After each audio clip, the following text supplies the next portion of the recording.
Welcome, ladies and gents, and our friends beyond the binary.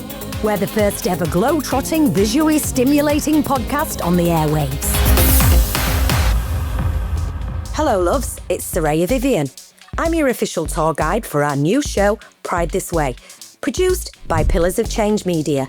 For years, I've had the best seat in the house for Pride festivals around the world, from Manchester to Maspalomas and everywhere in between, and amplify the real stories that breathe life into Pride.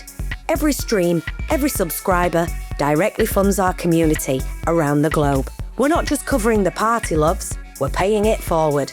There's only one way to see the world. Pride This Way. Is this thing on? Are we live yet? In this episode of Pride This Way, we're back in Miami Beach with Grand Marshal Dr. Elijah Nicholas, founder of the Global Trans Equity Project, plus Drag Race All-Star Latrice Royale, and Brazilian Latin jazz heartthrob Jay Chris. Big voices, big feelings, and even bigger pride. Miami is not holding back. Part 2 starts now. On April 10th, 2026, Pride This Way was in Miami Beach to capture the restoration of the Rainbow Walkway at Loomis Park. It has been the safest cross street on Ocean Drive for years and years and years. It's been beloved, it's been photographed, it is a part of who we are in Miami Beach. It represents so much about what we love. And last fall, October 2025, our governor in the state of Florida, Ron DeSantis, ordered it ripped up, and it was. And it was heartbreaking. Any act of joy is an act of resistance. And so I mobilized the forces. My colleagues supported this. I want all of our residents, no matter what their personal preferences are, who they pray to, who they love, what crazy clothes they might want to wear. I want them to feel recognized, respected, seen, valued, and safe. We had no idea a hate crime was lurking around the corner. Police say 2 men were caught vandalizing a Pride bench along Ocean Drive in Miami Beach. Video shows a man on the left appearing to write something, and the other man trying to block what's happening. Here's a look at what was written on the bench. We've blurred out the swastika, but you can see the words, "Adolf was here." Across the U.S., white supremacist groups and neo-Nazi extremists have been targeting queer spaces, pride events, and trans communities with harassment, violence, and fear campaigns. That hostility didn't happen in a vacuum. When Donald Trump took office, his administration rolled back hard-won LGBTQ+ protections, zeroing in on trans people, most visibly by trying to bar transgender Americans from serving openly in the military. We don't want transgender in the military. We agree, and so we implemented that policy. That kind of policy isn't just paperwork. It sends a message about who's allowed to exist safely and who isn't.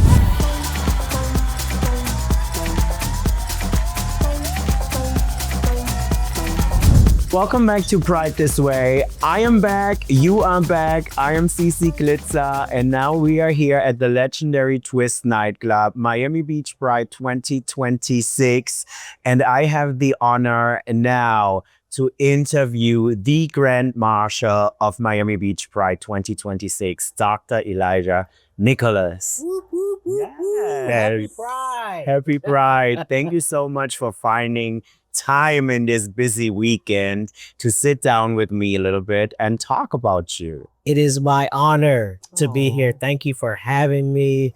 Happy Pride, happy Twist, happy all of the things. I'm excited to chat with you. You having a good time with us so far? I'm having an amazing time. The drag show, the drag brunch that we were just at was fabulous, because I haven't been to a drag show in a long time. Yes. And so it's good to see all the moves and stuff. And I'm like, can I move like that? Can I do that? So I picked up some moves. I'm going to practice them tonight. Awesome. Let's do it over this weekend. We should. And we shall. I do have a couple of questions for you. Yes. So first of all, I want to thank you for your service. You served the military as Lieutenant Colonel Nicholas. Yes. Thank you so much for your service, for all the good work. You're welcome. My question would be, how was it for you to serve in the military and then stop that career and come out as a trans man? Wow. So I served in the military for 24 years, 10 months, and 8 days. Wow. Well, who's counting? And so I served during the Don't Ask, Don't Tell administration. And it was a really tough time, to be quite honest. I was sharing with someone yesterday that I had a lot of trauma after I came out of the military, because while Don't Ask, Don't Tell benefited us in some ways, the rainbow community, it was also very traumatizing. And some trauma that I didn't realize until after I came out of the military. I served in the closet as a lesbian at the time. I'm assigned female sex at birth, transitioned to male a few years ago. It was very traumatizing. My time in the military, serving under Don't Ask, Don't Tell. I'm sure you started transitioning or thinking of it at least while you still were in the military. That must have been. Yeah, absolutely. And serving as a Black lesbian woman was very challenging. Yeah. You know, it's already challenging to be a lesbian. It's equally or doubly as challenging to be a Black woman. Yes, I hear you 100%. U.S. military. That's why you said it earlier off cameras that in Germany you felt like American. You were seen as American and you felt as American, and not that specific kind of draw that people in the United States put you in. I was anticipating that they would not be very nice to the soldiers, but I had the complete opposite. They referenced me as an American, not as a Black person, not as African American, not as a lesbian, as an American. And it really was profound for me because I had not experienced that. Interestingly, I had to step outside of America to really be treated as an American. In Germany, like, we don't have that Black racism. And for us, everyone that's living in the United States is American. Yes. Not skin colors, you know? So this is something that I try to explain a lot of people too. I loved serving in the military. Even with the traumatic experiences that I had. And the military afforded me the opportunity to travel the world and experience things like that. Yeah. Had I not been stationed in Germany, I would have never known that was the perception of me, of us in America. So it's interesting to have one perception, or one, people perceive you one way in America and then a completely different way outside of America, overseas. Yeah. Beautiful, actually, in the world. So as founder of the Global Trans Equality Project and Grand Marshal of Miami Beach Pride 2026, what does it mean to you to celebrate in Florida, especially here in Florida, with when the state has been ground zero for anti-trans rights? You say right. Protesters calling for a stop to what they say are attacks against the transgender community. The state legislature is considering several bills banning DEI, or diversity, equity, and inclusion programs. One bill passed a committee this week, preventing local governments from adopting ordinances or spending money to promote preferential or differential treatment. Well, first of all, let me say when I got the call, I was like, okay, God, you are really funny. Florida, let me say, I love Florida. I come to Florida at least once a year for vacation. I love the beach. I'm a water and earth baby. And so I was, when I got the call, I was kind of like, wait, what? Like, I was very surprised, honestly, because I am a servant leader. And so I do this work because it's what I've come to the earth to do. And so to be celebrated is like a +1. That's a bonus. Yes. And so what it really means for me is that it is an opportunity for me to elevate my service. It's an opportunity for me to elevate my advocacy work. It's an opportunity to elevate my activism. Because while I'm here and I'm having fun and partying is great, I recognize that this is a state where when I go downstairs to go to the bathroom, I'm supposed to go in the women's bathroom.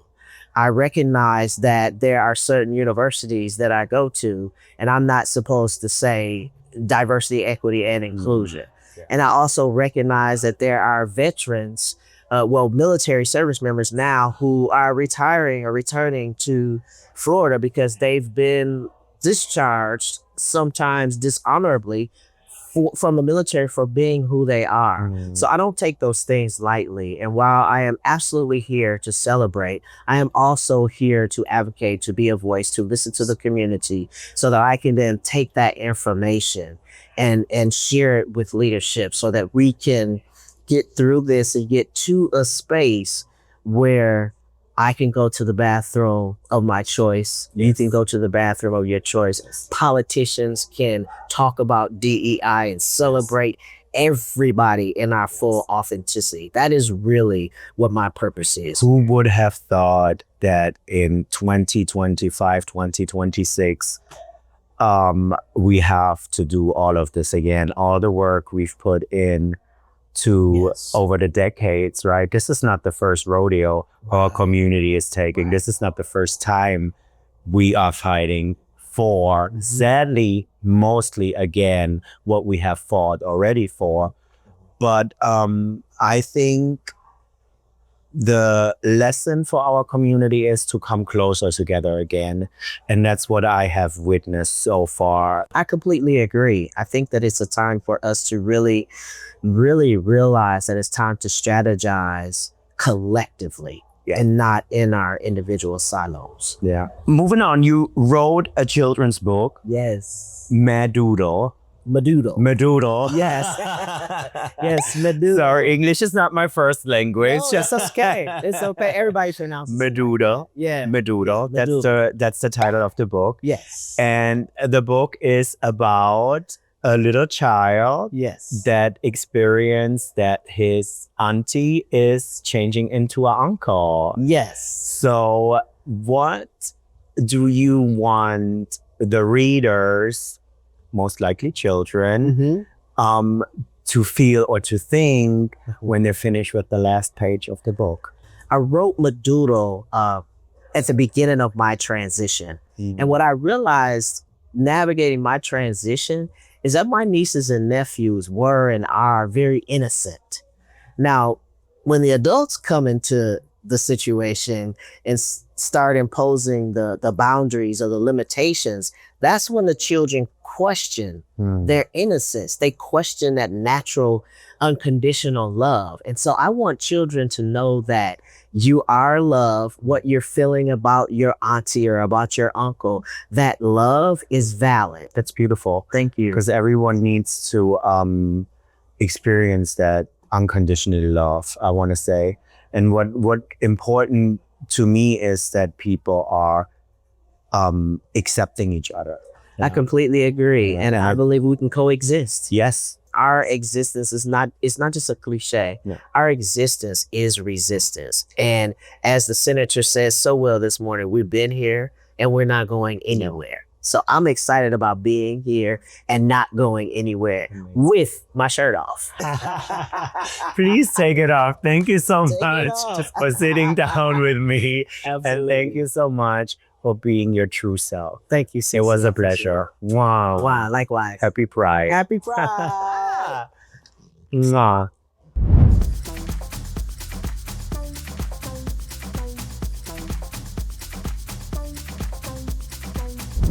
Welcome back to Miami Beach Pride This Way. We're here at Twist with J. Chris. J. Chris, welcome. Thank you so much. A pleasure to be here. You have Brazilian, Peruvian, and gay roots. And in 2020, you stepped away from indie pop to fully embrace your identity as an urban Latin artist. Was there a moment or a catalyst that propelled you to focus on expressing your full identity? In 2019, I officially came out of the closet because it was always there, but I had to incline myself to it. And then in 2020, I made the ultimate decision to incline myself into more of my Latino roots. I was an indie songwriter and I was a little bit expanded. I was a little bit an artist with a lack of focus, if you will.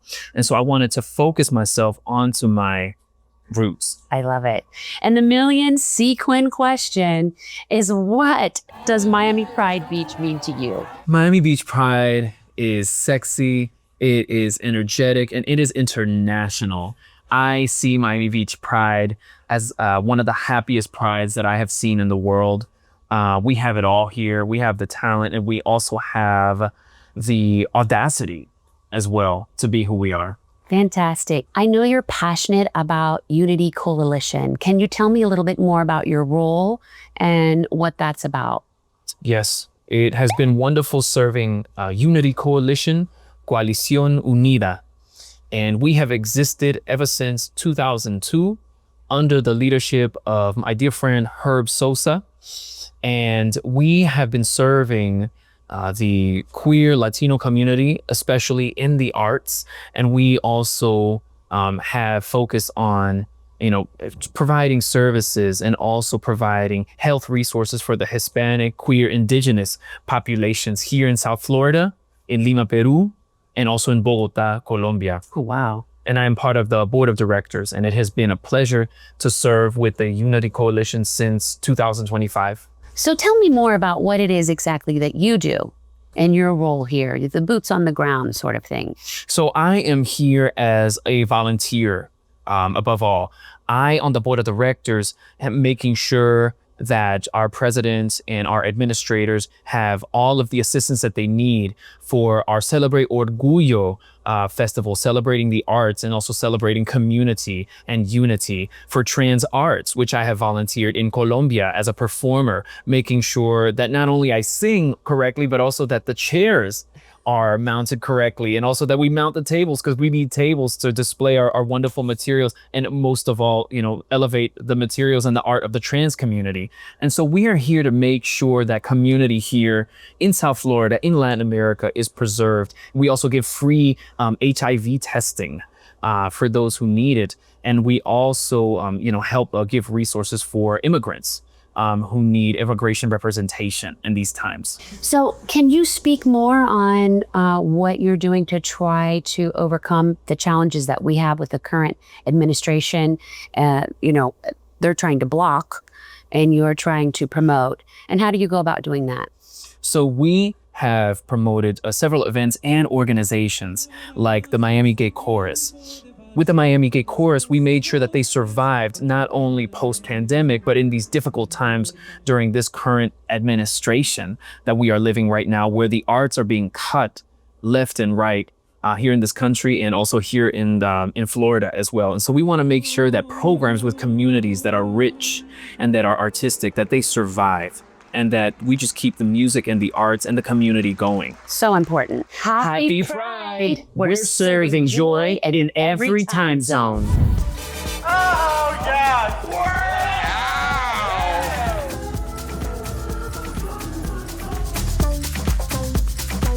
Drag is not a crime! Drag is not a crime!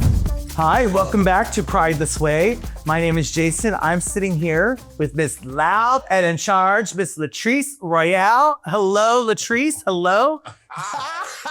Thank you so much for being here and taking out of your schedule as being Grand Marshal of South Beach Pride. We much appreciate it. I'm very excited. Of course. Very excited. I told you my mother's very excited for me to talk to you right now as well. So hilarious. I also want to congratulate you for a new movie coming out. Is this correct? Yes. The movie's what? Stop That Train? Stop That Train in theaters June 12th. It's a hilarious, laugh riot, slapstick comedy, very what we need right now. The trailer dropped and it's quite good. It's hilarious. Yeah. And all the guest stars are legends, icons of comedy. So you're going to love it. Including yourself? Including myself. Including yourself. I wholly agree with that. Yeah. Also, congratulations on getting a 2023 Peabody Award.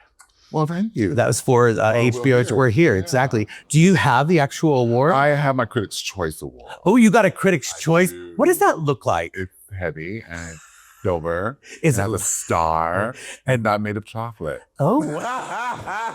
And where is it? Right now. It's on my mantle. Oh, wow. That's great. That's great. Yeah, it's so funny. It's always nice to know where those awards are sometimes, you know what I mean? Well, speaking of which, in 2023, you stood at Florida's Capitol building as a keynote speaker rallying against anti-drag legislation. What did it mean for you to show up and show the community at that moment, at that place, to be bam, after all this that's going on? What was that for you? Well, at that time, it was, I was actually on my first solo produced national tour. And I flew off of my tour to make sure that I was there for that march, for the Drag Queen March on Tallahassee, specifically because we have an administration that is trying to erase us. And drag has been here since the beginning of time. Let's just be real. And drag queens have always been at the forefront of all the movements and making sure that we are fighting for trans rights, For sure. equality, marriage equality, like all the things. And so it was fitting that I showed up for my community. Not like I live here in Florida. This is my home. And so I'm not going to run away. I'm going to stand up. I'm going to go knock on your door and say, hey, we're not taking this, and we're here and we're not going anywhere, you know? And to lump us all in as some kind of like all the things that they were saying, they were making up horrible. The fetishized the sex part of it. Yeah, the regurgitation is just crazy. And it's just so stupid because the last thing we do is thinking sexy when we're in all these tights. You're right. Foam rubber. Like, Have them do day drag. right. See how you feel at a brunch. How you feel. Okay. Baby, let me tell you. Just try it. About that. It's true. I guess what I'm hearing from you, and I think that's what's important for the children to take away, and what I'm hearing from you, what I admire about it, is you're advocating participation. 100%. We have to participate. It's not enough to be online bitching about your problem, then not doing nothing. If you're not participating, then what are you doing? It's cute to be online, but that's not good enough to be a keyboard warrior. You have to get in these streets. You have to beat the pavement. That's how we did it back in the day. Yep. Before social media, and that's still the way.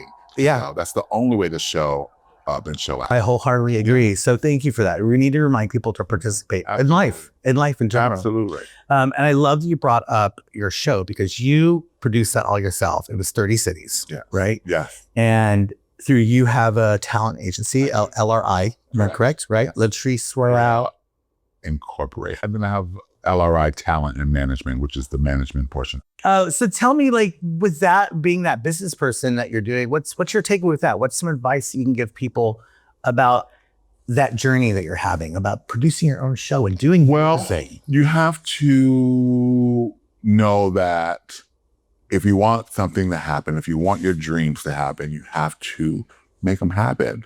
No one is sitting around waiting to give you this opportunity or give you X amount of dollars to make your dreams come true. So you invest in yourself and make your dreams come true. And that's what I did. It was a big undertaking. I'm very proud of the undertaking because it showed me that we can do it. On our own, you know what I mean? And we did, you know, and we touched a lot of lives, you know, and affected a lot of people during that tour at that time because truly life goes on. So it's a celebration of life. And you have to keep it going. And you have to. Season 4, Miss Congeniality, work. That lip sync for your life, first and fourth season of All Stars. And my favorite, Drag You. I wish they would bring that back.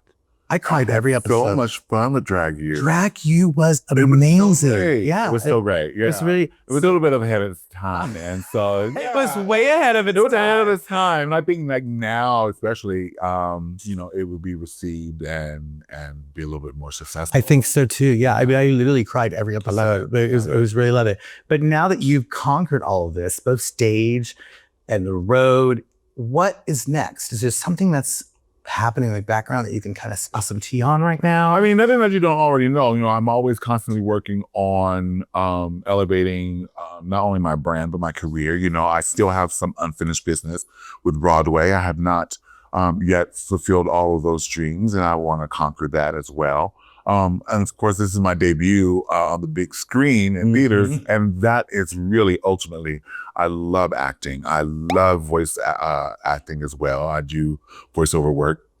I have a series on Nickelodeon right now called the Super Duper Bunny League. It's a children's cartoon. It is absolutely adorable. I voice a bunny named Derek. Derek, he's a big, gray, fuzzy bunny. And it was the most fun and money I've made sitting in my house. What does Miami Beach Pride mean to you, Latrice? Well, specifically the fact that I was here year one. So this is year 18, and we have grown. I was here when we were excited that we're going to get 25 to 30,000 attendees. You know, we're like, whoa, come on, first year. And now it's over 180,000. So like it has grown substantially. And, you know, Pride for me always is a great time to remind people of why we have to stay at the forefront and continue to use our voices and continue to vote and continue to rage against this legislation and all the things that they're doing, not trying, but they're doing. They're taking away so many rights and so many stupid bills, you know. But this is the reminder of why we fight and why we have to have pride and why we have to gather and rally and remind that we are not going anywhere and we are worthy of happiness. Yeah, and we do that by participating. Participate on the street. You gotta get in the street. Get off your ass and get in the street, right? Get in the street. Get in the streets. Get in the street. Take it to the streets. Come outside. I know it's hard for some of y'all millennials. Y'all scared to dig outside. I think the Gen X's are. That could be old. The street. That's what it is. That's not the words we're using. We're beeping old out. Okay, season. Because we're salt and pepper. We might not say that. Yeah, well, right now we all called them, right? Thank you. That was really fun. From the DJ booth to your back pocket, our very own beat goddess DJ Tracy Young dropped her brand new single, Back Pocket. Ooh, it's sweaty, it's sexy, it's unapologetically queer, and we're proud to give you a little glimpse of her greatness. Download Back Pocket right now on Spotify or Apple Music, and while you're there, subscribe and listen to Pride This Way so you never miss a beat, a banger, or a bit of our beautiful chaos. Next time, we head inside America's classrooms and campuses, where new rules are erasing LGBTQ+ from assignments and syllabi. In places like Texas Tech, students are being told they can't even write the acronym LGBTQ on any degree culminating research that centers on sexual orientation. From professors, politicians, and students on the front lines of this fight, pushing back against censorship and defending academic freedom, mental health, and the right to exist in the curriculum. Join us bi-weekly for a new episode. Pride This Way, serving joy in every time zone. Subscribe, download, pay it forward.